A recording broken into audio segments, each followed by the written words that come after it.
ያስጨከናቸው መንፈስ ቅዱስ ነው። ሐዋርያትን ያስጨከናቸው ከሐዋርያት መከራ ያልተቀበለ የለም። እንደ እንስሳ ቆዳቸው ሲገፈፍ እነ ቅዱስ ቶማስ መንፈስ ቅዱስ አጸንቷቸው እምነታቸውን አልካዱም። እነ ቅዱስ ጳውሎስ አንገታቸው በሰይፍ ሲቆረጥ አልሳሱም። ለምን? መንፈስ ቅዱስ ስላደረባቸው። ቅዱስ ጴጥሮስ በአንድ ገረድ ፊት ጌታውን የካደ ኋላ ግን መንፈስ ቅዱስ ሲያድርበት ተሰቅሎ ነው የሞተው። ቅዱስ ጴጥሮስ እንደ ጌታው አዎ እንደ ጌታዬ ወደ ላይ አትስቀሉኝ ቁልቁል ስቀሉኝ ብሎ እስከዚህ ድረስ ያጸናው ማን ነው ስንል ያ መንፈስ ቅዱስ ነው። መንፈስ ቅዱስ ባይኖር ግን ያው ክህደቱን መጀመሪያ እንደካደ በክህደቱ ይቀጥል ነበር። መከራው ብዙ ነው። እግዚአብሔር መንፈስ ቅዱስ ለሁላችን ክርስትና እምነታችን እንድናጸና በሁላችን ላይ ይደርብን። እንደሚነጥቅ አውሎ ነፋስ መጥቶ በእነሱ ላይ አደረ። የሚገርም ነው። እግዚአብሔር ጥበቡ ከዓለም ጥበብ የተለየ ነው። ለምን ስትሉ ዓለም የምትመርጠው ለሀገር መሪነት የተማረ ፕሮፌሰር፣ ዶክተር፣ ተመራማሪ፣ ሳይንቲስት ይሄ ነው መስፈርቷ። እግዚአብሔር ደግሞ የሚመርጠው ያልተማሩትን ሰዎች። ለምን? የዓለምን ጥበብ ያሳፍር ዘንድ ይላል ቅዱስ ጳውሎስ። ስለዚህ ሐዋርያት ያልተማሩ ሰዎች ናቸው። አሳ አጥማጅ ማለት በእኛ ቋንቋ የቀን ሰራተኛ ምንም ያልተማረ ማለት ነው። እነዚህን እግዚአብሔር መረጠ። ጌታ ሲነግራቸው ወንድሞች ሆይ ይላል፣ መመረጣችሁን ተመልከቱ። የዓለም ጠቢባን አልተመረጡም ይላል ሐዋርያትን። እናንተ ናችሁ የተመረጣችሁት። እነዚህ ሰዎች ኑሯቸው ኢየሩሳሌም ነው። ከኢየሩሳሌም አካባቢዎች ሌላ ዓለም አያውቁም። ግን እስራኤል ሁሉ በመላው ዓለም ከኢትዮጵያ ጀምሮ እስራኤል የሌለበት ሀገር የለም። በዓመት አንድ ቀን ግን ከግብፅ ባርነት ነፃ የወጡበትን ለማክበር ወደ ኢየሩሳሌም ይሄዳሉ፣ ይሰባሰባሉ። እና በዛን ሰዓት በዓለ ሀምሳ የሚባለው በዓለ ሰዊት ይሉታል በእነሱ የመከር በዓል ነው፣ የደስታ ጊዜ ነው። የስንዴ የአዝመራ ጊዜያቸው ደርሶ የሚደሰቱበትና ከግብፅ ባርነት ነፃ መውጣታቸውን አስበው የሚያከብሩት በዓል ነው። አሁን ግን ከግብፅ ባርነት ብቻ ሳይሆን ከሰይጣን ባርነት ነፃ የሚወጡበት ቀን ሆነ። እና በአንድ ግለሰብ ቤት በማርያም ቤት የነበረው ሐዋርያ ፈርቶ የነበረው ሁሉ መንፈስ ቅዱስ ሲያድርበት ፍርሃት ከሐዋርያት ላይ ተወገደ። ወደ አደባባይ እስራኤል ወደሚያከብሩት በዓል ወጡ። ቅዱሳን ሐዋርያት በመንፈስ ቅዱስ ተሞልተው ጴጥሮስ በአንድ ገረድ ፊት ጌታውን የካደ አሁን በዛ ሁሉ ሕዝብ በማይቆጠር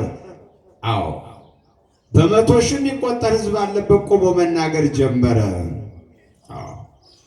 ቅዱስ ጴጥሮስ የሚናገረው ስብከቱ ክርስቶስ ስለ ኃጢአታችን ሞተ፣ ስለ ጽድቃችን ተነሳ። እናንተ እንደምትሉት አስከሬኑን ሰርቀው ወሰዱ ትላላችሁ። አይደለም፣ እሱ በስልጣኑ ተነስቷል፣ ወደ ሰማያት አድርጓል፣ በአባቱ ቀኝ ተቀምጧል ብሎ ከሐዋርያት አስረግጦ የነገረን ቅዱስ ጴጥሮስ ነው። ሞተ በሥጋ ወሐዮ በመንፈስ፣ በመለኮቱ ሞት የለበትምና ቅዱስ ጴጥሮስ በሥጋ ሞተ ይልናል። ቅዱስ ጴጥሮስ በመልእክቱ አንደኛ ጴጥሮስ ላይ በሥጋ ሞተ ወሐዮ በመንፈስ፣ በመለኮቱ ግን ሞት የለበትምና ወደ ሲኦል ሄደ። ሰበከሎሙ ጊዛነ፣ በሲኦል ላሉት በተስፋ ይጠብቁት ለነበሩት ያለ ክርስቶስ ሞት ገነት አትከፈትምና በተስፋ ሲጠብቁት ከሩቅ አይተው የተሳለሙትን እምርሁቅ ሰርዒዎ ታምህዎ።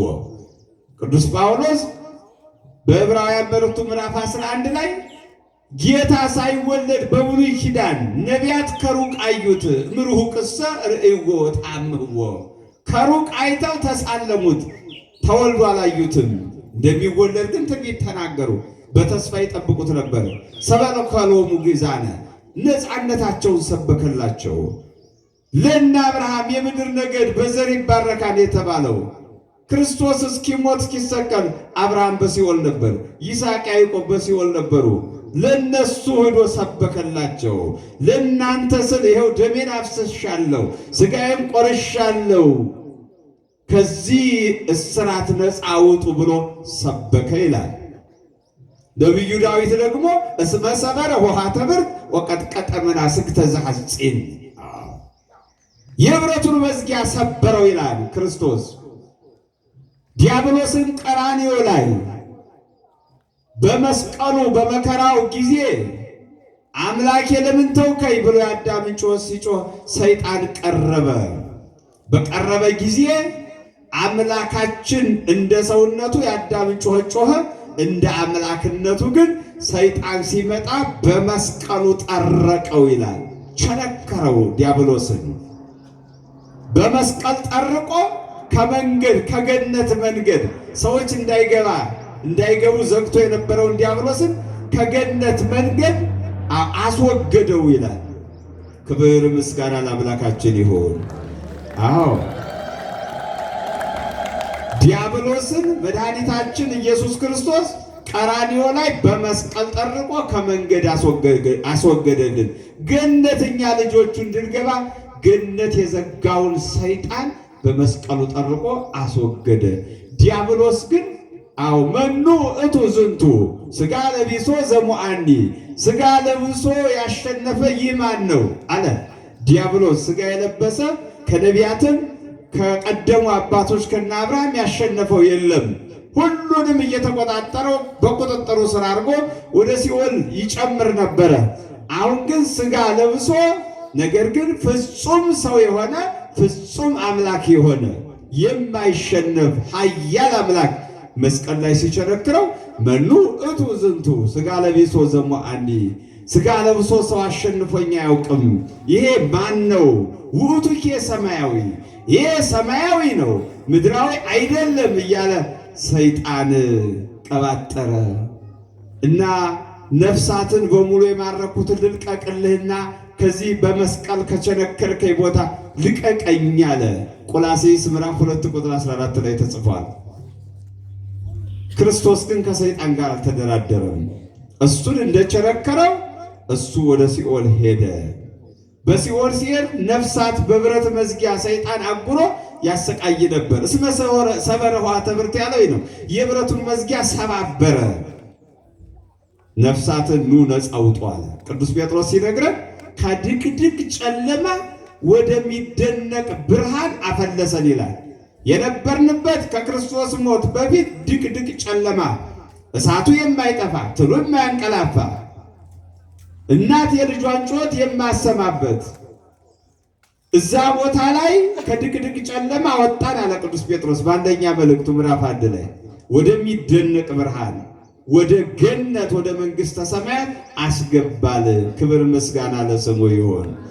አዎ የክርስቶስ ሞት ለክርስቲያኖች ጥቅሙ ይህን ያክል ነው አይባልም፣ ከዚህ ያልፋል። እኔ ትንሽ የገለጸልኝ ነው የምናገረው፣ እንደ ስንዴ ቅንጣት ትንሽ። ከዚህ በላይ ቅዱሳን ሐዋርያት አብራርተው በመንፈስ ቅዱስ አስተምረዋል። እግዚአብሔር አምላካችን መንፈስ ቅዱስ ሁላችንም ያስተምረን እና ቅዱሳን ሐዋርያት መንፈስ ቅዱስ በእነሱ ላይ በወረደ ጊዜ ቅዱስ ጴጥሮስ የሐዋርያት አለቃ ነውና ማስተማር ጀመረ። ሲያስተምር ትምህርቱ ተቀየረ። ፍርሃት ተወገደለት። ፍርሃት ብቻ አይደለም። የሚገርመው ነገር አንድ ቋንቋ ብቻ ነው ጴጥሮስ የሚያውቀው፣ የተወለደበትን አካባቢ ዕብራይስጥ። አሁን ግን በ72 ቋንቋ ወንጌልን መናገር ጀመረ። ሁሉም ሲሰሙት በቋንቋቸው። ምክንያቱም እስራኤላዊ በዓለም ዙሪያ ከኢትዮጵያ የሄደ እስራኤላዊ አለ፣ ከጀርመን ይሄዳል፣ ከአውሮፓ ከተለያዩ ከግሪክ ይሄዳል፣ ከሊቢያ ይሄዳል። ሁሉም ያሉበትን ሀገር ቋንቋ ነው የሚያውቁት። ረጅም ጊዜ በዛ ስለኖሩ በዛ ተወልደው ስላደጉና እንዴት እኒህ ሰዎች የኢየሩሳሌም ሰዎች ናቸው፣ እኛ የምንኖርበትን ሀገር ቋንቋ እንዴት አወቁ ብለው በመንፈስ ቅዱስ መሆኑ ስብከቱን አወቁ፣ ተረዱ። በዚህ ጊዜ ቅዱስ ጴጥሮስ ስለ ክርስቶስ ሙቶ እንደተነሳ እንዳረገ ሲያስተምር ክፉ እንክርዳድ አይጠፋምና ጌታን የሰቀሉ ክፉ ሰዎች በዛ ጉባኤ መካከል ስለነበሩ ትምህርቱን ለማጣመም ፈለጉ። እናንተ አትስሟቸው፣ እነዚህ ቀባጣሪዎች እሉሰ ጻይፈ ጸግቡ፣ ያልፈላ ጉሽ ወይን ጠጅ ጠጥተው ነው የሚለፈልፏል። እየሰማችሁ ነው? በአሁኑ ቋንቋ ሰካራሞች ናቸው፣ ከጠጅ ቤት ነው የመጡት ማለት ነው።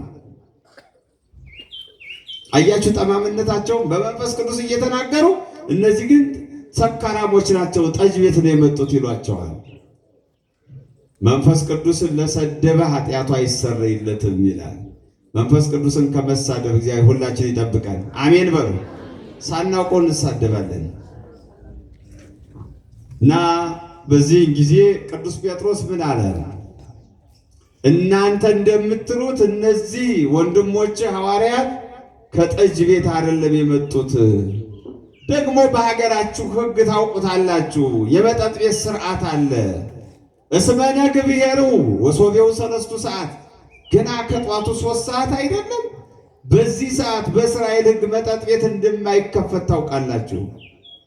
ከ3 ሰዓት ቀድሞ መጠጥ ቤት የከፈተ ካለ በሕግ እርምጃ ይወሰድበታል።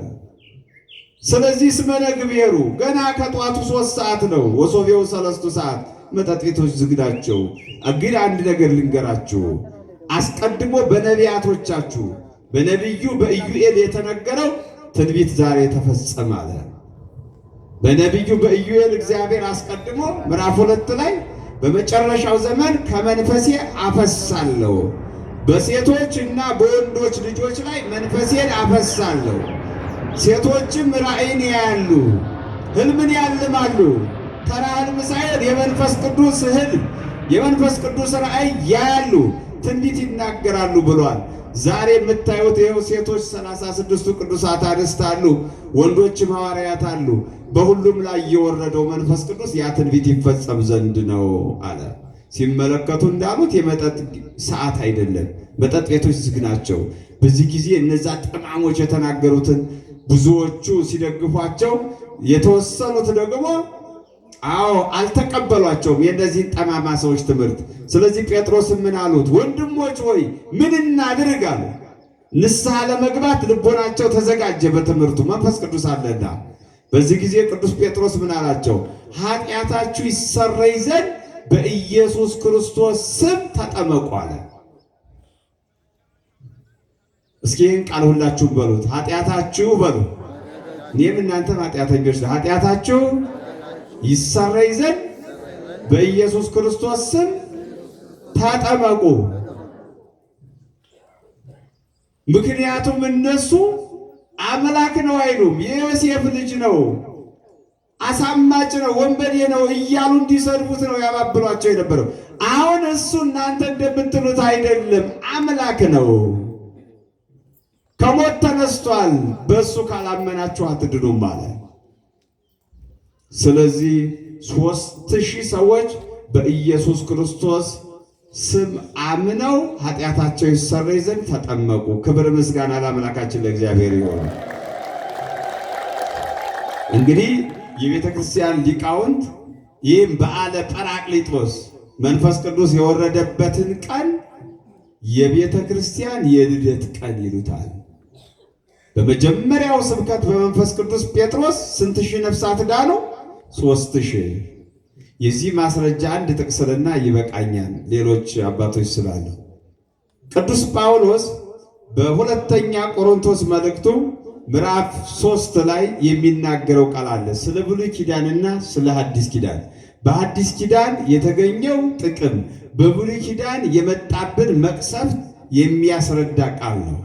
ፊደል ይቀትል ወመንፈስ ይሐዩ ይላል። ሁለተኛ ቆሮንቶስ ምዕራፍ 3 ላይ ፊደል ይገላል፣ ሕይወት አይሰጥም፣ ሞት ያመጣል ይላል። ፊደል የተባለ የብሉይ ኪዳን ሕግ ነው። መንፈስ የተባለ በመንፈስ ቅዱስ የተሰጠ የሐዲስ ኪዳን የወንጌል ሕግ ነው። በሙሴ አማካይነት በደብረ ሲና 40 ቀን 40 ሌሊት ሙሴ ከጾመ ከጸለየ እግዚአብሔር ጋር 570 ቃላት ከተነጋገረ በኋላ የቃል ኪዳን ታቦት ሰጥቶታል። ያ ታቦት የተሰራው ከድንጋይ ነው። በላዩ ላይ ሙሴ ሳይሆን እግዚአብሔር ጽፎበታል። በውዳሴ ማርያም ላይ እንግዲህ ያለውን በኦሪት ዘጸአት ላይ ያለውን አምጥተው ኦሪት ዘጸአት ምዕራፍ 32 ነው የሚገኘው። በውዳሴ ማርያም ላይ ተጽፏል። ለተጽፋ በአጻቢሁ ለእግዚአብሔር በእግዚአብሔር እጆች የተጻፉ ይላል እና ይህንን ሙሴ ከደብረ ሲና ተራራ እስኪወርድ ድረስ እስራኤል መታገስ አቅቷቸው አሮንን አሳሳቱት።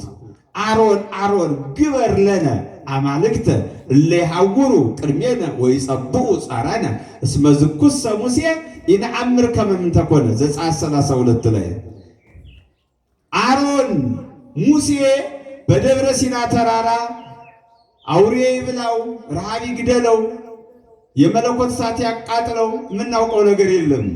ነገር ግን ግብፅ 430 ዓመት ስንኖር ግብፃውያንን አማልክት እናውቃለን።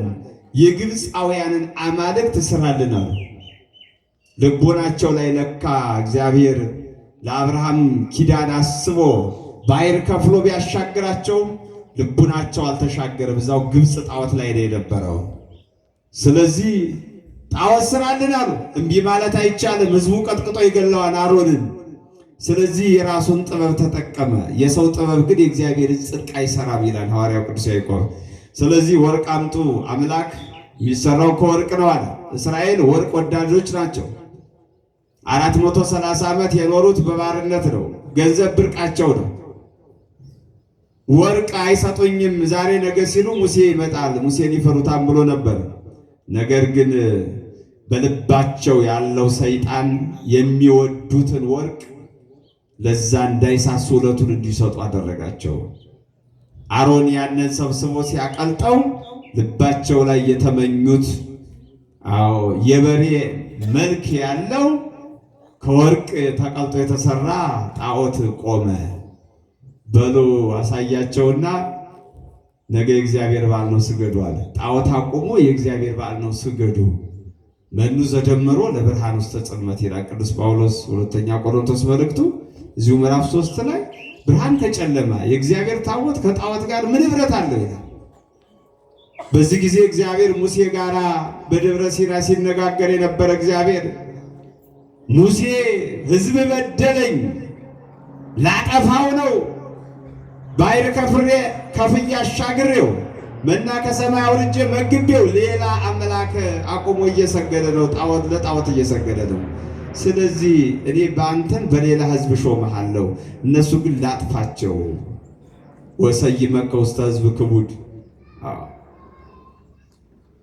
ብሎ ሲለው ሙሴ ጌታ ሆይ ለአብርሃም የገባውን ኪዳን አስብ፣ ልጆቻችሁን አወጣቸዋለሁ፣ ልጆችህን አወጣቸዋለሁ ከባርነት ብለህ ለአብርሃም ኪዳን ገብተሃን እሱን አስብ።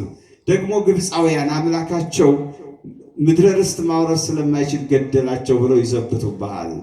ተዘከር አብርሃምሃ ይስሐቅሃ ያዕቆብሃ፣ ወዳጆችህን እነሱን አስብ፣ እነዚህን አትመልከት አለ። የሙሴን ጸሎት እግዚአብሔር ሰማ። እንግዲያውስ ውረድና ፍረድ አለ። ያን ታቦት ይዞ ሙሴ እየገሰገሰ ሲወርድ ጣዖት አቁሞ ሲሰግዱ አገኛቸው። ታቦቱን በጣዖቱ ላይ ወረወረው ተበሳጭቶ ሙሴ። ጣዖቱም ተሰበረ፣ ታቦቱም ተሰበረ። ታቦቱም በወርቅ የተለበጠ ነው፣ ጣዖቱም የተሰራው ከወርቅ ነው። ይህን በፈሳሽ ውሃ በጥብጦ ጋታቸው፣ አጠጣቸው። ጣዖት ይሰራ ብለው ያሳደሙ ሰዎች ምልክት ታየባቸው። የእግዚአብሔር ወገን የሆነ ወደ እኔ ይምጣ ሙሴ ወደ ራሱ ሰበሰበ። የጣዖት ፍላጎት ያለው ለብቻው ቆመ። በሉ እነዚህ ክፉ ሰዎች ለእስራኤል እንቅፋት ናቸውና በሰይፍ መቷቸዋል። 3000 ሰዎች በአንድ ጊዜ የበሬ ጣዖት ይሰራ ያሉ በሰይፍ ተገደሉ። ፊደል ይገላል ያለው ቅዱስ ጳውሎስ ይሄን ነው። ወደ አዲስ ኪዳን እንምጣ። መንፈስ ግን ሕይወትን ይሰጣል አለ። ጴጥሮስ መንፈስ ቅዱስ ሲወርድበት ሲሰብክ 3000 ነፍሳት አምነው ዳኑ። የብሉይ ኪዳን ሕግ ሲሰጥ ሕጉን ስላልጠበቁት 3000 ሰዎች ተገደሉ። በአዲስ ኪዳን ደግሞ በመንፈስ ቅዱስ ሕግ ሲሰጥ 3000 ነፍሳት ዳኑ። ክብር ምስጋና ለአምላካችን ለእግዚአብሔር ይሁን። በደንብ ልብላችሁ አመስግኑት። ስለዚህ አሁን ያለንበት ምን ይባላል? የብሉይ ኪዳን ዘመን ይቅርታ ማየተይ ጉባኤ አትረብሽ። የብሉይ ኪዳን ሕግ ምን ይባላል? ዘመኑ ምን ይባላል? ዓመተ ፍዳ ዓመተ ኩነኔ፣ የፍዳ የኩነኔ የመከራ ዘመን ይባላል። ይሄኛው ዘመንስ ምን ይባላል? ከክርስቶስ ልደት ወዲህ ያለው ዓመተ ምሕረት፣ የምሕረት የይቅርታ የንስሐ ዘመን። እንኳን በብሉይ ኪዳን አልተፈጠራችሁም። የፈለገ መልካም ብትሰሩ ምንም ሌላ ቦታ መሄጃ የላችሁም፣ አማራጭ የላችሁም፣ ሲኦል ብቻ ነው። በብሉይ ኪዳን ብትኖሩ ኑሮ እየሰማችሁ ነው። ዛሬ ስንት የሰው እግር የሚሰብሩ ሰዎች አሉ። የሰው እግር ከሰበርክ ያንተ እግር ይሰበራል። የሰው እጅ ከቆረጥክ እጅ ይቆረጣል። ምንም ሕግ ነው ይሄ። የሰው ዓይን ካጠፋህ ዓይን ይጠፋል። ያ ዓመተ ኩነኔ ዓመተ ፍዳ ይባላል። በአዲስ ኪዳን ግን ንስሐ ነው። አካልም ያጉድል ሰውም ይግደል፣ መጨረሻው ንስሐ ነው። ንስሐን የሰጠን አምላክ ክብር ምስጋና ለስሙ ይሁን። ወስብሐት ለእግዚአብሔር። ይቆየን።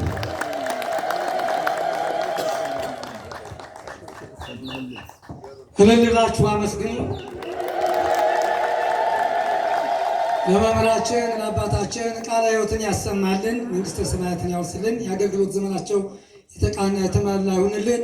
እውነት ክቡር አባታችን መላከ ብርሃን አባ ሀብተ ማርያም የካ ክፍለ ከተማ ቤተ ክህነት የስብከተ ወንጌል ኃላፊ በሚገባ የወቅቱን የወሩን የዘመኑን ነውና ያስተማሩን። በድጋሜ ቃለ ሕይወትን ያሰማልን።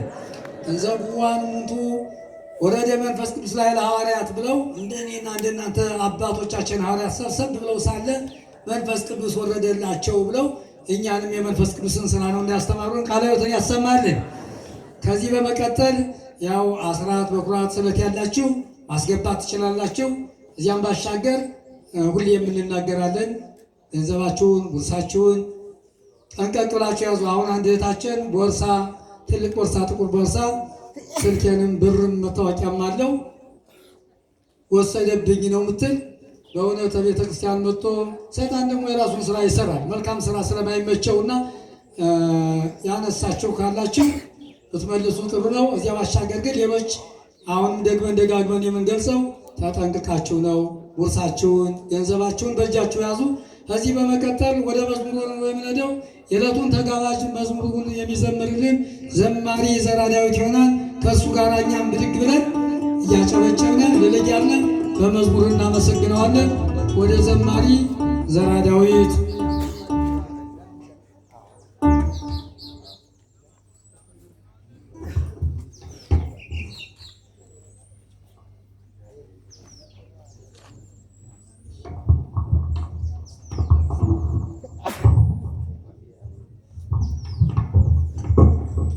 በስመ አብ ወወልድ ወመንፈስ ቅዱስ አሐዱ አምላክ አሜን።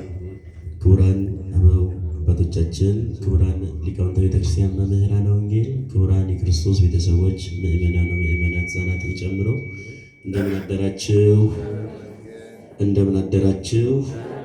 አሜን። አምላካችን ቅዱስ እግዚአብሔር ስሙ የተመሰገነና የተወደሰ ይሆንልን። የጌታችን እናት ቅድስት ድንግል ማርያምም ስሟ ይክበር ይመስገን።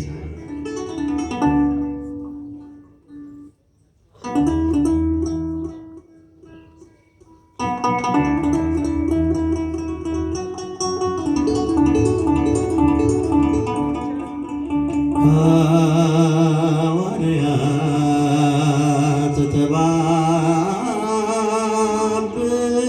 ተባብሩ በአዲስ ቋንቋ እየተናገሩ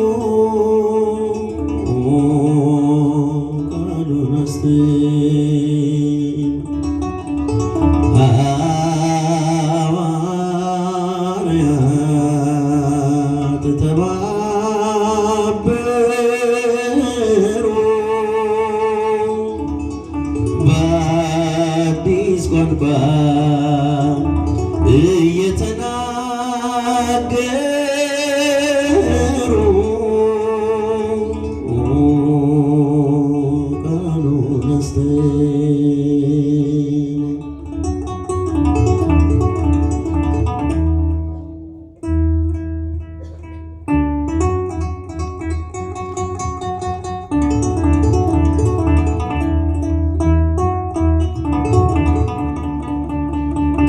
ካረገ በኋላ በአስረኛው ቀን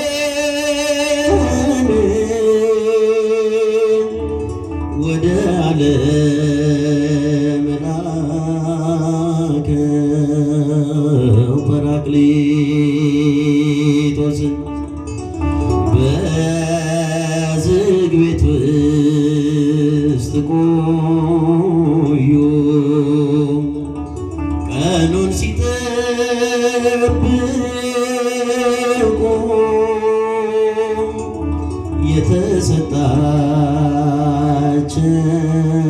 የተሰጣቸው ተስፋውን እስኪያውቁ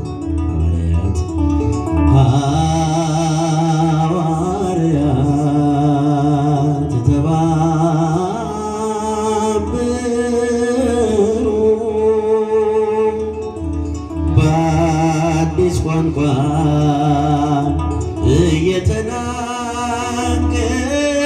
እየተናገሩ ቃሉን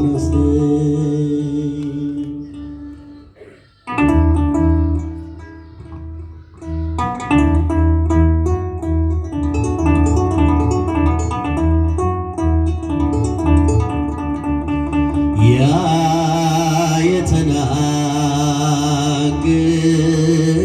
የተናገረው ያ የተስፋ ቃል ወረደ ከሰማይ በእሳት አምሳል ጴጥሮስ አሳመነ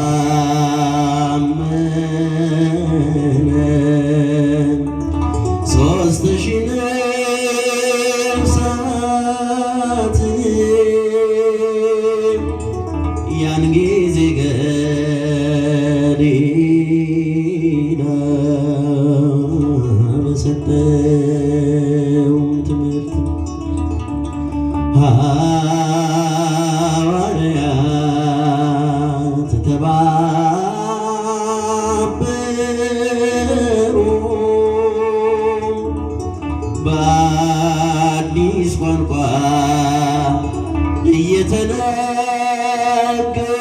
እየተናገሩ ቃሉን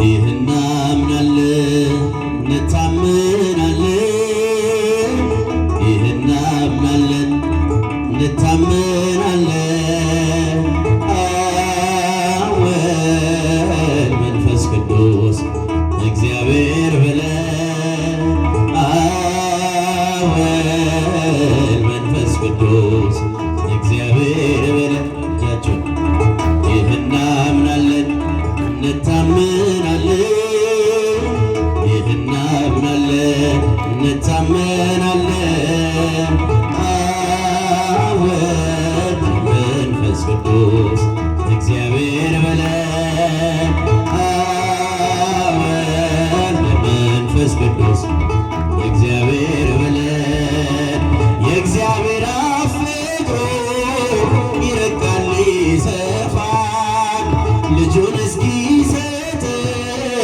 እንዲሁ ወዶናል በደብረ እርሱን ስሙት ላለው በመዝሙር ለቃኘን ምስጋና ይድረሰው። በደብረ ታቦር ላይ እርሱን ስሙት ላለው በመዝሙር ለቃኘን ምስጋና ይድረሰው። እጃችሁን ይህ እናምናለን እንታምናለን፣ ይህ እናምናለን እንታመናለን። አብ ወልድ መንፈስ ቅዱስ እግዚአብሔር ብለን፣ አብ ወልድ መንፈስ ቅዱስ እግዚአብሔር ብለን ሊያጽናናን የሚላክ ከአብ የሚወጣው በሃምሳኛው ዕለት ወደኛ የመጣው የራሱ የሆነ ፍጹም አካል ያለው ጰራቅሊጦስ ጌታ እግዚአብሔር ቅዱስ ነው። የራሱ የሆነ ፍጹም አካል ያለው ጰራቅሊጦስ ጌታ ይህ እናምናለን እንታምናለን፣ ይህ እናምናለን እንታመናለን። አብ ወልድ መንፈስ ቅዱስ እግዚአብሔር ብለን፣ አብ ወልድ መንፈስ ቅዱስ እግዚአብሔር ብለን ሊያጽናናን የሚላክ ከአብ የሚወጣው በሃምሳኛው ዕለት ወደኛ የመጣው የራሱ የሆነ ፍጹም አካል ያለው ጰራቅሊጦስ ጌታ እግዚአብሔር አምላክ ነው። የራሱ የሆነ ፍጹም አካል ያለው ጰራቅሊጦስ ጌታ እግዚአብሔር ቅዱስ ነው። ይህ እናምናለን እንታመናለን፣ ይህ እናምናለን እንታመናለን። አብ ወልድ መንፈስ ቅዱስ እግዚአብሔር ብለን፣ አብ ወልድ መንፈስ ቅዱስ እግዚአብሔር ብለን እጃችሁን ይህ እናምናለን እንታመናለን፣ ይህ እናምናለን እንታመናለን። አብ ወልድ መንፈስ ቅዱስ እግዚአብሔር ብለን፣ አብ ወልድ መንፈስ ቅዱስ እግዚአብሔር ብለን እልል ብላችሁ አመስግኑ። በድጋሚ የዘማሪ ዘራ ዳዊት ዝማሬ መላእክትን ያሰማልን፣ አጥንትን የሚያለመልም የቅዱሳን መላእክት ዝማሬ ያሰማልን። የአገልግሎት ዘመኑ የተቃና የተሟላ ይሆንልን። አንድ ወንድማችን ስበቴንና ጉዳይን ሰማዕቱ ቅዱስ መርቆሬዎስና እግዚአብሔር ያውቀዋል፣ ይህን ጥላ አግኝቻለሁ እልል ብላችሁ አመስግኑ ብሏል። እልል ብላችሁ አመስግኑ። ከዚህ በመቀጠል አሁንም ደግሞ ወደ ሁለተኛው ክፍለ ጊዜ ወደ ትምህርቱ ነው የምንሄደው። አትቸኩሉ፣ የሚወጣ አይኖር። ተደራራቢ በዓላት ነው ዛሬ። የሰማዕቱ የቅዱስ መርቆሬዎስ ወርሃዊ በዓሉ፣ የእመቤታችን ድንግል ማርያም በደብረ ምጥማቅ የተገለጠችበት በረከት የፈሰሰበት መጨረሻ 5ኛ ቀኑ ነው። እዚያም ደግሞ ጰራቅሊጦስ ነው። ስለዚህ ሁለተኛውን ክፍል እንማራለን። የሚቸኩል አይኑር። ሁለተኛውን ክፍለ ጊዜ የሚያስተምሩን ክቡር አባታችን መልአከ አርያም ቆሞስ አባ ዋለልኝ በኢትዮጵያ ኦርቶዶክስ ቤተክርስቲያን በአዲስ አበባ ሀገረ ስብከት ሐዋርያዊ ተልእኮ መምሪያ ሁሌም በዚህ ቤተክርስቲያን እየመጡ ይህንም እናንተንም የሚያስተምሩን ታላቅ አባት ናቸው። ወደ እሳቸው ወስዳቸዋለሁ። የእሳቸው ተናጋሪ አንደበትን ለእኔና እናንተ ሰሚ ጆሮ አስተዋይ ልቡና ድንግል ማርያም ላይ ያስደር። ቀጥታ ወደ ክቡር አባታችን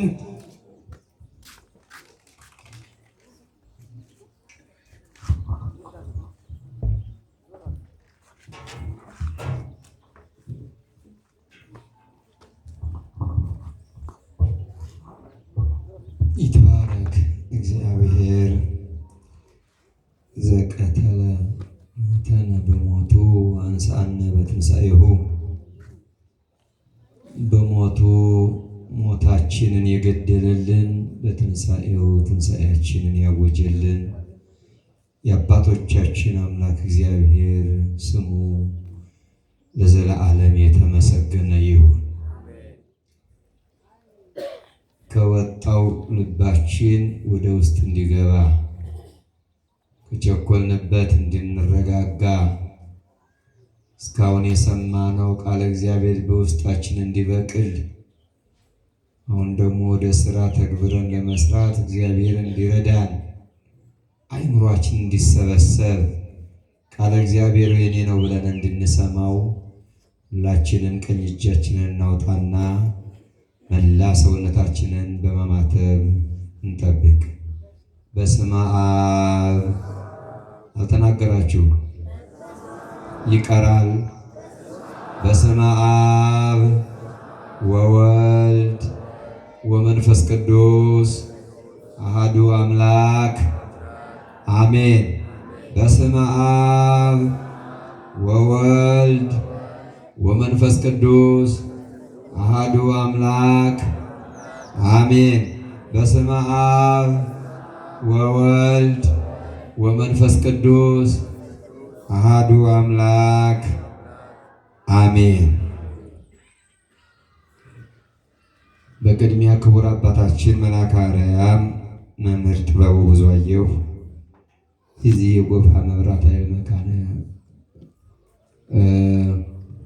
ደብረ መውኢ ቅዱስ መርቆሬዎስ ቤተ ክርስቲያን ዋና አስተዳዳሪ፣ ክቡር አባታችን የሁላችን አባት የቤተ ክርስቲያናችን ባለውለታ ሊቀ ብርሃናት መምህር ተክለ ብርሃን ተክለ ሃይማኖት፣ የኢትዮጵያ ኦርቶዶክስ ተዋሕዶ ቤተ ክርስቲያን መንበረ ፓትርያርክ ጠቅላይ ቤተ ክህነት ስብከተ ወንጌል ስምሪት መምሪያ ኃላፊ፣ እጅግ በመንፈስ ቅዱስ ኃይል ተመርተው መላ ኢትዮጵያን የሚያስተምሩ ሊቁ አባታችን ክቡር መልአከ ብርሃን መምህር ቆሞስ አባ ሀብተ ማርያም ሽፈራው የየካ ክፍለ ከተማ ቤተ ክህነት የስብከተ ወንጌል መምሪያ ዋና ኃላፊ አሁን ያስተማሩን ክቡር መምህራችን ሊቀ ጉባኤ መምህር አብርሃም የደብራችን ጽሕፈት ቤት ኃላፊ ዋና ጸሐፊ፣ እጅግ የተወደዳችሁ ወንድሞቼ የደብሩ ዋና ሂሳብ ሹም፣ ዋና ቁጥጥር፣ ሰባክያነ ወንጌል፣ ሊቃውንት አባቶቻችን፣ ዘማሪ ወንድማችን፣ አባቶች ካህናት፣ ወንድሞች ዲያቆናት፣ በዚህ የተገኛችሁ የቅዱስ መርቆሬዎስ ወዳጆች ሁላችሁ እንደምን አደራችሁ? ጎንበስ እያላችሁ እግዚአብሔር ይመስገን በሉ። እንደምን አደራችሁ? አዎ ሰላምታ እኮ እንደዚህ ነው። ሰላም የሚለውም ጎንበስ ብሎ ለእናንተ ክብር ይሰጣል። እናንተም እግዚአብሔርን ለማመስገን ስለሆነ የተጠየቃችሁት እንደምን አደራችሁ? እግዚአብሔር ይባርካችሁ፣ እግዚአብሔር ይቀድሳችሁ፣ በእድሜ በጤና ያቆያችሁ፣ ከሞላው ዘመን አይንፈጋችሁ። ዘመናችሁ የደስታ ይሁን። ለቅል ማንጠልጠያ የሰጠ እግዚአብሔር ለእናንተ ለዘመናችሁ ደስታ፣ ለሰውነታችሁ ጤንነት ይብዛላችሁ። አሜን በሉ። የራቀው ቤተሰባችሁ መጥቶ ለመታየት ያውቃችሁ። እንደውም ይህን ሰሞን ደብረ ምጥማቅ የሞቱት ተነስተው አሳይኝ ያሏትን ሁሉ ልጇ የሞተባት ልጄን አሳይኝ ስትለው ድንግል ማርያም አምጥታ ታሳያለች። አባቴን አሳየኝ እናቴን አሳየኝ ሲሏት እናት አባታቸውን አምጥታ ታሳያለች። እስከ ዛሬ ቀን ድረስ ነው እና ያን በወቅቱ በደብረ ምጥማቅ በየቤተ ክርስቲያኑ እመቤታችን ባለችበት ተነጋግረነዋን ተማምረነዋን ከያዝ ነው። ለማንኛውም እንደው ቅድም አንዲት ልጅ በዚህ ውር እያለች እንደው ዕቃ ጠፍቶባት ስታዝን አይቻለሁና የእህት ሐዘን የእኛም ሐዘን ስለሆነ አሁን የቆማችሁም ንብረታችሁን ላለማጥፋታችሁ ዋስትና የላችሁም። እንዲሁ ነፍስ የሚያሳጣ ልብ የሚያሳጣ ነገር ምን ተገኘ? ኧረ እባካችሁ ሰው አትመኑ። እንዴ ለአንዲት ሴት ሰጥቼ እይዛለሁ ብላኝ ይዛ ሄደች። ሰው እንኳን ፈቅደው ሰጥተውት እንዲሁ ከኪስ ያወልቃል አይደለም? ምን ሆናችሁ ነው? እንደው ሰምታችሁ አታውቁም? ሌባ መኖሩን ጸበል አካባቢ ሊጸበሉ መጥተው ሊሰግዱ መጥተው መስለው ሊያመልኩ መስለው ሊያስቀድሱ መስለው ስጋ ወደሙ ሊቀበሉ መስለው ሌቦቹ በመካከላችን አሉ እኩል ለእኩል። እንደው በእውነት ፈተና ይምጣ እንኳን ደህና ሞባይል እንደው አንዳንድ ጊዜ የምትመለሰው ተቃጠቋ ምስኪኗ ናት። እንደማጠቅም አውቀው ይመልሷታል እንጂ ደህናውን ይዞ ነው የሚወስደውና ንብረታችሁን እንድትጠብቁ ነው። እኛ እናንተን እንጠብቅ ደግሞ ንብረታችሁን እንጠብቅ። እንደው እኮ ያገባ ነው እኮ ሞባይል እንጠብቅ ደግሞ እኛ ትታችሁ ቤት አስቀምጣችሁ አትመጡም እንዴ? ስንቱን እንጠብቅ እንዴ? በጣም ከባድ እኮ ነው። አሁን በወንጌሉ መካከል ካልተነገረልኝ አለች ቅድም ቅር እንዳይልሽ እህቴ፣ ቃለ እግዚአብሔር ሌባውን ሌብነቱን አስትቶ ጻድቅ የሚያደርግ ነው። ልብ ላለው ሰው ዛሬ የጎረሱትን በማይዋጥበት ገንዘብ ጠላት በሆነበት ዓለም በተጨነቀበት እህት ወንድም በረሃብ እየሞተ እናት በመውለድ እየሞተች አባት በጠኔ እየሞተ ልጅ ብቻውን የሚጠግብበት ዘመን አሁን ይሄ ዘመን እውነት አንድ ታላቅ ሰው በኢትዮጵያ ረሃብ የለም ብለው በቴሌቪዥን ሲናገሩ ሰምቻለሁ። እውነትም ይመስላል። አሁን ትናንት ወዲያ ቅዳሜ፣ አሁን ትናንቱ እሁድ እንደው ሆቴል ይቁጠረው ሰው ይታገላል። ጨክኖ ተነስቷል። በልቼ ልሙት ብሏል። ግን እኮ ጎረቤቱ እኮ ራብ ጦሟን የምታድር ሴት አለች። እንደው ለማንኛውም ግን እግዚአብሔር ማስተዋሉን ይስጣል። እሺ ትምህርቱን ተማምረናል። እግዚአብሔር ይፍቀዱ አውሳ ወይ ቤሎሙ። እንግዲህ እንዲህ ነው እግዚአብሔር በተለያየ ጊዜ ያስተምረናል።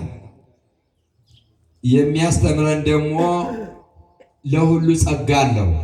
ያ መንፈስ ቅዱስ ሲወርድ በሐዋርያት ላይ በትከሻቸው፣ በጭንቅላታቸው፣ በጉልበታቸው፣ በእጃቸው፣ በእግራቸው፣ በመላ ሰውነታቸው ቆረጥ እያለ ነው ያደረባቸው ያረፈባቸው። ስለሆነም አንዱ ያስተምራል፣ አንዱ ይቀድሳል፣ አንዱ ይቆርባል፣ አንዱ ይመጸውታል፣ ሌላው ደግሞ ይዘምራል። በጎ ለሚያደርጉ ሁሉ መንፈስ ቅዱስ እንግዲህ ወነአምን በመንፈስ ቅዱስ ዘሰረጸ እምአብ አይደለም ከአብ በሰረጸ በመንፈስ ቅዱስ እናምናለን። ሰለስቱ ምዕት ይሄን ያስተማሩን። እንግዲህ እግዚአብሔር መንፈስ ቅዱስ እንደ እግዚአብሔር አብ እንደ እግዚአብሔር ወልድ ፍጹም መልክ ፍጹም አካል ያለው ነው። አዎ በባህሪ በአገዛዝ በህልውና በአምላክነት እኩል ነው። ከአብ ጋር ቅድምና የለውም፣ ዳህራዊነት የለውም፣ እኩል ነው። ግን እግዚአብሔር ወልድ ሐዋርያትን በኢየሩሳሌም ተቀመጡ አጽናኙ እስከሚመጣ ድረስ የሚያስታጥቀው የሚያነጻው የሚቀድሰው ብርሃንን የሚገልጠው ገላጭ የሆነው መንጽሔ የሆነው የሚያነጻው አዎ ይላክላችኋል፣ ይመጣል። ስለሆነም በአንድነት ሆናችሁ በተቀደሰ ሐሳብ ሆናችሁ ተሰብስባችሁ አይዟችሁ ቆዩ። ይመጣል። ከዛ በኋላ እናንተ በዓለም ላይ ታበራላችሁ፣ እንደ ሻማ ጨለማውን ታበራላችሁ፣ ርጉማኑን ክፉዎቹን ወደ ጽድቅ ትመልሳላችሁ ሲላቸው እግዚአብሔርን አምነው በአንድነት ተገኙ። በተገኙበት ሊቁ እንዲያስተማሩን መንፈስ ቅዱስ በእነሱ ላይ ወረደ፣ በላያቸው ላይ አረፈ። በቤተ ክርስቲያን መገኘት ይጠቅማል። አንድ አረጋዊ ሰውዬ ሁል ጊዜ ቤተ ክርስቲያን ይሄዳሉ። እየሄዱ እያለ ዘመናቸው አለቀና በእርጅና ዘመን እንደው ዳገቱን መውጣት አቅቷቸው የግድ ወጡና ሲወርዱ እያሽቋተቱ ያንቋተቱ ይወርዳሉ። አንዱ የጎረቤት ልጅ መጣና እንደው አንተ ሰው ያብዳል እንዴ? ለልጆችህ እንደው መሳቂያ ልታደርጋቸው ነው? ለምንድን ነው ከዚህ በኋላ አርፈህ የማትቀመጠው? ይበቃሃል። እስካሁን ሰራህ፣ አስቀደስክ፣ አስወደስክ፣ በቤተ ክርስቲያን ተገኘ። አሁን አርጅተሃል፣ ትወድቃለህ። አይ ሞተ ጊዜ ሲደርስ በቤተ ክርስቲያን ሁኜ እግዚአብሔር ሲመጣ እንደው በዛው እንዲገኝ ብዬ ነው። እግዚአብሔር ቤተ ክርስቲያን ላይ ነው ያለው፣ ከቤተ ክርስቲያን አይለይም። እግዚአብሔር የላት የኦርቶዶክስ ተዋሕዶ ቤተ ክርስቲያን የለችም። እግዚአብሔር ስለሚመጣ ዘመኔ ስላለቀ በቤተ ክርስቲያን ልገኝ ነው አለ እና ባጭሩ ምን ልላችሁ ፈለግ፣ ሁላችሁም እስኪ ምን እናድርግ በሉ እስኪ። ምን እንስራ? አዎ በዚህ በሉቃስ ወንጌል ምዕራፍ 3 ቁጥር 10 ላይ ምን ይላል መሰላችሁ? ምን እናድርግ አሉት ይላል። ህዝቦቹ መጥተው ምን እናድርግ አሉ ይላል። ማንን ነው? መጥምቀ መለኮት ቅዱስ ዮሐንስን ነው። መጥምቀ መለኮት ቅዱስ ዮሐንስ ከእግዚአብሔር ተልኮ እግዚአብሔር ፈቅዶለት እያስተማረ እየመከረ እያጠመቀ በነበረበት ጊዜ ደቀ መዛሙርቱ በዙ፣ ተከታዮቹ በዙ። የቃሉን ትምህርት እየሰሙ ኃጢአተኞች በደለኞች ሳይቀሩ እየመጡ ንስሐ ይገባሉ። ታዲያ በዚህ ጊዜ ብዙዎቹ ጌታችን መድኃኒታችን ኢየሱስ ክርስቶስን መስሏቸው ፈጣሪ ነው ብለው የሚያስቡ ነበሩ። ነገር ግን መጥተው አንተ እግዚአብሔር ከሆንክ እስኪ ራስን ግለጥልን፣ ማነህ አንተ? ድውይ የምትፈውስ፣ እውር የምታበራ፣ ለምጽ የምታነጻ፣ ወደ እግዚአብሔር መንግሥት የምትመልስ እውነት የተነገረልህ ኢየሱስ አንተ ነህን አሉት። ኧረ እኔ አይደለሁኝም። እኔ አሁን እግዚአብሔር ነን ብላችሁ የምትጠይቁት የምታነሱት ስሙን የምትጠሩት የአምላኬ የኢየሱስ ክርስቶስ አገልጋዩ ነኝ፣ መልእክተኛው ነኝ። ስለዚህ አለ ዳገቱ ተራራው ዝቅ ይበል፣ ትዕቢተኛው ዝቅ ይበል፣ ባለሀብቱ ባለጸጋው ዝቅ ይበል፣ ጎድጓዳው ዝቅተኛው ከፍ ይበል። አዎ ድሃውም ደግሞ ከፍ ይበል። ድሃውንም ሀብታሙንም የፈጠረ እሱ ነው።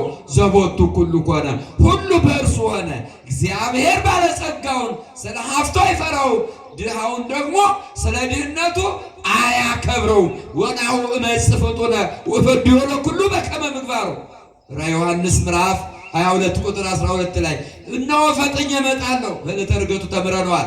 እመጣለሁ፣ ስመጣ ለእያንዳንዱ እንደ ሥራው ዋጋውን ከፍለው ዘንድ ይመጣለሁ ነው። እንደ እስካሁኑ ጌታችን ሲመጣ እንደ እስካሁኑ ሊጎተት፣ እንደ እስካሁኑ ሊገደል፣ እንደ እስካሁኑ ምራቅ ሊተፋበት፣ ሊደበደብ፣ ሊራብ፣ ሊጠማ፣ ሊጾም፣ ሊጸልይ አይመጣም። ኢየሱስ ክርስቶስ ሊፈርድ ነው የሚመጣው። ሊፈርድ ይመጣል። ያ ሊፈርድ የሚመጣው ዓለምን የፈጠረው ዓለምን የሚያሳልፈው የእርሱ አገልጋዩ ባሪያው ነኝ። የእኔ ልታንስ የእሱ ደግሞ ሊበረታ ግድ ነው። እኔስ የእሱን የእግሩን ጫማ እፈታ ዘንድ አይቻለኝም።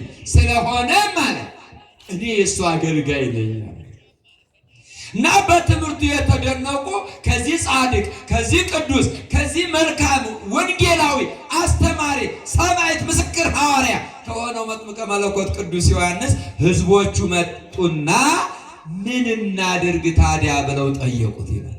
እስኪ ሁላችሁም ጌታ ሆይ በሉ እስኪ፣ መምህር ሆይ ምን እናድርግ? በቃ ጠየቃችሁ። ምን እናድርግ ካላችሁ እግዚአብሔር የሚነግራችሁ አለ። ብዙ ጊዜ አሁን አንዳንድ ሰዎች ይመጡና መርቆሬዎስ በሰላም ማውለድ ልጅ ጠብቀኝ ይሉና ላጥ ብሎ ይሄዳሉ። እየሰማችሁ ነው? መርቆሬዎስ ወይ ጎረቤት ክፉ ሰው አለብኝ ደንበር እየገፋ ነው እረድ አድርግልኝ ብለው ይሄዱ። ራሱን ጻድቅ አድርገው ደግሞ ቅዱስ መርቆሬዎስ ከጎረቤቴ ባሏ ሞቶባት አንዴ እሷ ባሌን ያልገደልክልኝ ተመስገን ብለው ይሄዱ። የማይሞት ባል ያላት ይመስል፣ የማትሞት ሚስት ያለው ይመስል፣ የማይሞት እናት አባት ያለው ይመስል በሞተው ይስቃል ሰው በሞተው።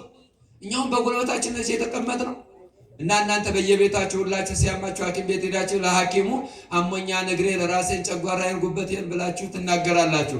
ነግራችሁ ዝም ብላችሁ ብትመለሱ ይሰማል ቃላችሁ? መድኃኒታችሁ ይገኛል?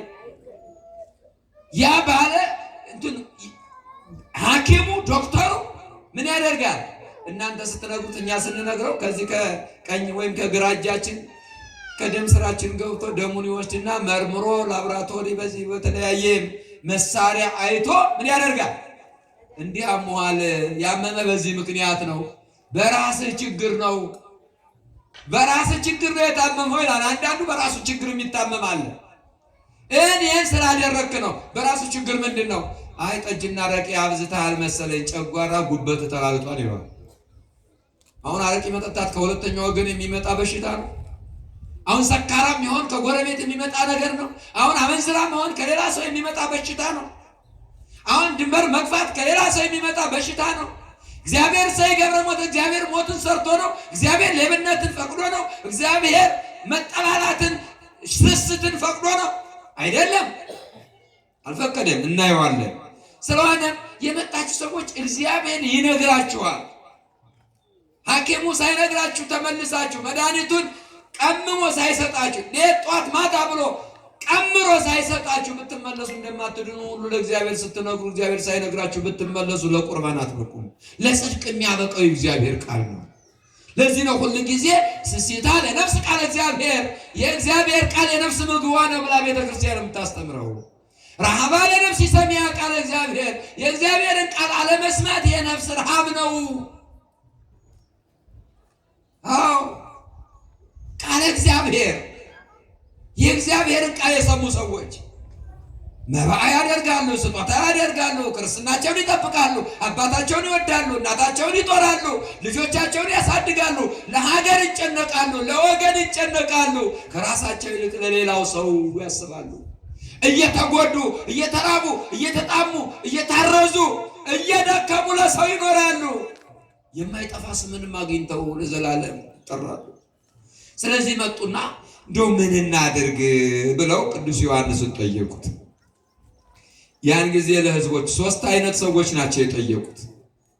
አንደኛ ሕዝቦች፣ ባለጸጋዎች፣ ነዋሪዎች፣ ሁለተኛ ሰራተኞች፣ ቀራጮች፣ የመንግስትን ሐሳብ የሚያስፈጽሙ፣ ሶስተኛዎቹ ደግሞ ወታደሮች፣ ሀገር ጠባቂዎች፣ ጭፍሮች ነበሩ። ለሶስቱም ግን መጥምቀ መለኮት ቅዱስ ዮሐንስ ከፋፍሎ የሚያደርጉትን ነግሯቸዋል። ይህን ብቻ ካየን በኋላ ቃሉ ይበቃል፣ ስራ ሰርተን ወደ ቤታችን እንሄዳለን። እኔ ጧት አካባቢ ቅድም ስራ ቀኑ ነው ህዝቡ የለም እያልን ነበረ። አይ የእግዚአብሔር ሰው ይመጣል። ደስ የሚለኝ የዚህ ቅዱስ መርቆሬዎስ ቤተክርስቲያን ህዝቦች ከብዛታቸው ጥራታቸው። ምክንያቱም በዚህ ግቢ ንጹህ ወንጌል ነው የሚነገረው፣ ንጹህ ልማት ነው የሚለማው፣ ንጹህ አስተዳደር ነው የሚተላለፈው፣ ንጹህ ውይይት ነው፣ ንጹህ የሆነ ቅዳሴ፣ ፍቅር ያለው ሰላም ያለው ማህሌት፣ አውደ ምሕረቱ መንፈሳዊ ነው። ቅድስና ነው የሚመሰክረው የሚሸተው። ለዚህ ነው እኛም እግሮቻችን ወደዚህ የሚመጡት። እኔ ለ4 ተከታታይ ወራት አልቀረሁም። አንደኛውን ወር እዛችሁ ቃለ እግዚአብሔር እየሰማሁ ሳለ አባታችን እዚህ ሆኖ እንዲጠቀስ አድርጉኝ መጥቼ ተምሬያለሁ። አንደኛውን ወር ግን እዛችሁ ጨርሻለሁ። የዛሬ ወር ጥሩ ቀን ነበረ። የመመራረቂያ የደስታ ቀን ነበረ። የሽልማት ቀን ነበረ። የምስጋና ቀን ነበረ። ዕለተ ሰንበትም ነበረ። የክርስቲያኑ ብዛት ስፍር ቁጥር አልነበረው። እኔ ከመርቆሬዎስ ጋር ያለኝ ቁርኝነት የተለየ ነው። ዋጋ አግኝቼበት ነው። ሌላ እንኳ ባላደርግ በመመላለስ ላገልግለው ብዬ ነው። ዛሬ ደግሞ እግዚአብሔር ፈቅዶ በፊታችሁ ቆምኩኝ። ከኔ የቀደሙት በወንጌልም በስራም ከኔ በፊት የነበሩ አባት ደግሞ አስተማሩ እና ምን አለ? ሰዎች መጡና ምን እናድርግ ብለው ጠየቁት። ያን ጊዜ 2 ልብስ ያለው አለ መጎናጸፊያውን ለሌላ ይስጥ አለ። አንደኛውን ለሌላ ሰው ይስጥ፣ አንዱን እሱ ይልበስ። ወንድሙ እየታረዘ ወንድሙን እየበረደው ወንድሙ የሚለብሰው የለ ሆኖ እያየ እሱ በሳጥን አያስቀምጥ። 2 መጎናጸፊያ ያለው አንዱን ለሌላ ይስጥ።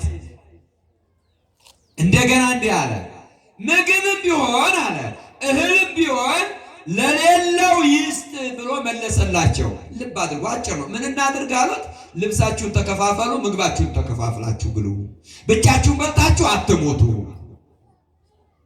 ብቻችሁን ለብሳችሁ አይሞቃችሁ፣ ተካፈሉ ብሎ አዘዛቸው። ከዛም በኋላ ሌሎች ደግሞ መጡ።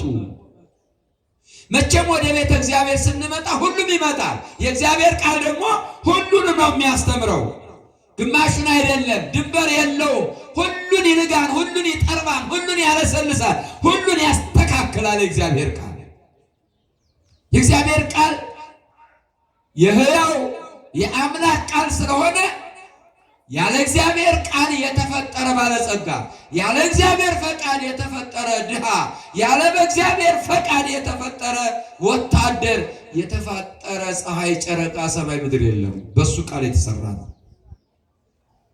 ስለሆነም ሌሎች መጡና ደግሞ እንደው ቀራጮቹ ምን እናድርግ እኛስ መምህር ሆይ አሉት። አሁን ምን አለ? ከታዘዛችሁት በላይ አትርፋችሁ አትስሩ። በአግባቡ ከሆነ ቀረጥ ስራ ነው። ባት ማለት አይደለም። አሁን ገንዘባችን አይታችሁ እንደሆነ ልክ መጋዝ ውስጥ ገብታለች ብራችን። መጋዝ ሲሄድ ብቻ አይደለም የሚከረክረው፣ ሲመለስም ይከረክራል፣ ይቆርጣል። መጋዝ ከባድ ነው አይደል? ቀንጠፋ የሚባል ዛፍ አለ በዚህ በገጠር። እንደው አንድ ጊዜ ልብስህን ያዘው እንጂ ከያዘው እንዲህ ስታረገው ይይዛል። እንዲህ በቃ እንደዚህ እንደ ወደ ግራም ወደ ቀኝም የዞረ ነው ጥርሱ። ብቻ እዛ ጫካ ለመግባት ነው። እና በጣም ሰው ሲከፋ ገጠር ሽፍቶቹ በዛ ነው የሚገርፉት። እነሱም ሲገኙ እንደዛ ይገረፋሉ። ህዝቡ ደግሞ ሲያገኛቸው ሽፍቶቹን እንደዛው እንደገረፉት ይገርፋቸዋል። አስታውሳለሁ ድሮ። እና ምንድነው ቀራጭነት በአግባቡ በታዘዘው ከሆነ ስራ ነው። ከታዘዛችሁት አብልጣችሁ አለ አትቀበሉ። ከታዘዛችሁት አብልጣችሁ አትስሩ። ከታዘዛችሁ አብልጣችሁ የበላዮቻችን ይወዱናል ብላችሁ ብትሰሩ የበላዮቻችሁ የበላይ የሆነው እግዚአብሔር ያጠፋችኋል። አይታገሳችሁ። ስለ ድሃው ይቆማል፣ ስለ ነጋዴው ይቆማል፣ ስለ ምስኪናኑ ይቆማል። እግዚአብሔር አብልጣችሁ አትስሩ አላቸው። ከዛም በኋላ ደግሞ ወታደሮች ጭፍሮች መጡና እኛስ ምን እናድርግ ብለው ደግሞ ጠየቁት። ቅድም 3 አይነት ሰዎች ብያቸዋል። አሁን ምን አለ ደግሞ? ማንን አትበድሉ፣ በጉልበታችሁ በፈሙሳችሁ አትመኩ፣ አትቀሙ። ስትቀሟቸው አለ የምትቀሟቸው ሰዎች አምላክ ይቆምባችኋል። እንዲህ አታድርጉ። ደግሞ አለ ቢያንስም ቢበዛም ደመወዛችሁ ይብቃችሁ። ይህ እንኳ ካልሆነ ሰርታችሁ ኑሩ። ወገኔ ፖሊስ መሆን እኮ በእረፍት ጊዜ እኮ ያሰራል። ቄስ መሆን እኮ በእረፍት ጊዜ ያሰራል። ብዙ ቄሶች አሉ ዶክተር የሚባሉ፣ ብዙ ቄሶች አሉ ኢንጂነር የሆኑ፣ ብዙ ቄሶች አሉ ገበሬ የሆኑ የሚያርሱ። ደግሞ በገጠሪቷ ኢትዮጵያ ወፍራም እንጀራ የሚገኘው ከቄስ ቤት ነው። ሁሉ ሕዝብ በነፍስም በስጋም የካህኑ ጥገኛ ነው። ካህን ዛፍ ነው፣ የእንግዳ ማረፊያ ነው። እሳት ቃጠሎ ቢነሳ የካህኑ ቤት ነው ንዋየ ቅድሳት የሚተርፈው። ካህን ተጠያቂ ነው። ለምን? አንደኛ ህዝቡ በካህኑ ስለሚያምን፣ በጸሎቱ በቅዳሴው ስለሚያምን የእሱን እርሻ አስቀድመው ያርሱለታል። የእሱን አጨዳ አስቀድመው ያጭዱለታል። የእሱ አዝመራ ገብቶ ነው ከዛ በኋላ የአባታችን ተብሎ ነው። የካህኑ ሚስት ስሟ እሜቴ ነው። ካህኑ ስሙ የኔታ ነው። ያስተምራል፣ ያዛል፣ ይናዝዛል። ስለዚህ እግዚአብሔር ይቆማል። ደመወዛችሁ ይብቃችሁ። ከደመወዛችሁ ውጭ በጠየቃችሁ ጊዜ በህዝቡ ዘንድ አላግባብ በቀማችሁ ጊዜ እግዚአብሔር አምላካችሁ ይቆጣል። ይህን አታድርጉ አላቸው። ታዲያ ህዝቡም ያን ጊዜ ኢየሱስ ክርስቶስ እንደሆነ ይመስላቸው ነበር። ቅድም ያልኳችሁ ነው። ከዛ በኋላ እሱም ያለውን ብሏቸዋል። አሁን ለዮሐንስ ህዝቡ እንዲጠየቁ፣ ቀራጮቹ እንዲጠየቁ፣ ወታደሮች እንዲጠየቁ፣ ቅዱስ ዮሐንስ መጥምቅም እንዲመለሰላቸው። ከዚህ ትምህርት ምንድን ነው የምንወስደው? አያቸው። የተቀደሰ ህዝብ፣ የተቀደሰ ሰራተኛ፣ የተቀደሰ ወታደር ወደ መምህሩ መጥቶ ምን እንስራ ምን እናድርግ ብሎ ይጠይቃል። የተቀደሰው ህዝብ ሲጠይቅ፣ የተቀደሰው ሰራተኛ ሲጠይቅ፣ የተቀደሰው ጭፍራ ወይም ደግሞ ወታደር ሲጠይቅ ደግሞ የተቀደሰው ቃሉ ያደረበት መምህር ደግሞ መልካሙን ያስተምራል። በዓለም ላይ 2 አይነት መምህሮች አሉ፣ ዓለማውያንና መንፈሳውያን። ቅድም ሊቁ እንዴት አድርገው አከሙኝ። ለካ እንደው በእውነት እንደው ከአሁኑ ዘመን ኦፕራሲዮን አድርገው ከሚያስወልዱት የልምድ አዋላጆች ይበልጣሉ። ቢያንስ ለምጥ የለውም የድሮዎቹ። ትዝ ይለኛል እኛ ጎረቤት አንዲት አዋላጅ ነበረች። ገና ወር ሲቀረው እሷ ቅቤ ትቀባለች እጇ እንዲለሰልስ አዋላጇ። ልጁን ስትስብ እንዳይዋጭረው እኮ ነው። እና እነሱም ሌላ ነገር የለም አይዞሽ እግዚአብሔር ያውቃል እበዩ ነው የሚሉት። እነሱም በእግዚአብሔር አምነው ትናንት ውሃ ሲቀዱ ነው ዛሬ ይወልዳሉ ሳይቀደዱ። ልጆቻቸውንም ያጠባሉ፣ ጡታቸውን ወተታቸውንም አይለግሙም። አሁን ግን እዚህ ያለው እኮ ልጁን የማያጠባው ስፍር ቁጥር የለውም። ልጅ ያልጠባው ጡት፣ ልጅ ያልጠጣው ወተት ማን ሊጠባው ነው? ምንድነው ሲባሉ እናቶቻቸው ጡታችን ይወድቃል ይላሉ። ወዴት ነው የሚወድቀው? ጉድ እኮ ነው። አይወድቅም እንጂ ልጆች የእናቶቻቸውን ጠረን፣ የእናቶቻቸውን መዓዛ፣ የእናቶቻቸውን ወዝ እያወቁ ቢያድጉ እኮ ለእናታቸው ርኅሩህ ይሆናሉ። ያዩትን ይፈጽማሉ። እንዲህ በ40ኛው ቀን አልጋ ተሰርቶለት ይወረወራል። ከዛ በኋላ ማደጎ ሆኖ ቁጭ ነው። እሷ ተወልደ ጎረቤት ይወልዱ መቼ ያውቃል? አላግባብ ይወለዳል፣ አላግባብ ያድጋል፣ አላግባብ ይኖራል፣ አላግባብ ይገድላል፣ አላግባብ ይሞታል። የተባረከ ሰው ወደ መምህሩ መምጣት ነው። የተባረከ መምህር ትክክል ነው የሚያስተምረው። ዓለማውያን መምህር ድንጋይ ቀጥቅጦ አሸዋ አፈር በጥብጦ ባሩድ ሰርቶ ጥይት ጠመንጃ ሰርቶ መገዳደያ መርዝ ሰርቶ መርዝ እኮ እንደሚገል ይታወቃል። መንፈሳዊ መርዝ ይሰራል እንዴ? መንፈሳዊ መገዳደያ ይሰራል እንዴ? መንፈሳዊ ስራው ይላል እንዴ? መንፈሳዊው እንዴ ዩክሬን ይሰራል እንዴ? ተገዳደሉ በቃ ለምን ያጠፋለኝ ብሎ ያፎካክራል እንዴ? አይደለም እኮ መንፈሳዊ አትግደል፣ አትስረቅ፣ አታመንዝር፣ በሐሰት አትመስክር፣ አንዱ ይብቃህ፣ ከወንድም ጋር በሰላም ኑር፣ የተራበውን አብላ፣ የተጠማውን አጠጣ፣ የታረዘውን አልብስ፣ እንግዳውን ተቀበል፣ መንገደኛውን አሳድረው፣ የታሰረውን አስፈታው። ይህን በማድረግህ ለእኔ ማድረግህ ነው። እንትና ይሆን እንትን ታላቁ ነቢይ ሙሴ ጌታ ኢየሱስ ክርስቶስን ትበላለህን አለው፣ ትጠጣለህን አለው። አይ ሙሴ እንግዲህ አዎ ቢለው ምን ሊለው ነው? እንግዲህ ክርስቶስ ሲመጣ አማይ መጽ ወለ ጓለማው ምስማይቱ ቅዱሳን አማያቀው ማባጋ በኢማኑ አታለ በሰጋሙ ብሎ ወንጌል ያስተምራል። ክርስቶስ ይመጣል መላእክቱን አስከትሎ ፍየሎችን በግራ በጎችን በቀኝ ያቆማቸዋል። መልካም ያደረጉትን ለሕይወት ትንሣኤ፣ ክፉ ያደረጉትን ለፍርድ ያስነሳቸዋል። በጎችን የአባቴ ብሩካን ብሎ ወደ እሱ ያመጣቸዋል። ክፉዎችን ሁሩ ከኔ ሂዱ ብሎ ያስወግዳቸዋል። ወደ ሲኦል፣ ከሲኦል ወደ ገሃነም ይወርዳሉ። በሚመጣበት ጊዜ እንዳናፍር ነው የምንሰራው። ስለዚህ ተርቤ አብልታችሁኛል፣ ተጠምቼ አጠጥታችሁኛል፣ ይህንን አድርግ የሚለው መንፈሳዊ ነው። መንፈሳዊውን ትምህርት መጥምቀ መለኮት ቅዱስ ዮሐንስ አስተማራቸው። ወደ እኛ እንምጣ። እኛስ እንዲህ እያደረግን ነው? ብቻችን እየበላን ነው? እኛስ የቤተ ክርስቲያን ጥሪ ተረድተን እየሰራን ነው? ጨክንን ነው ያለ ነው? ሰምተን እያፈሰስን ነው?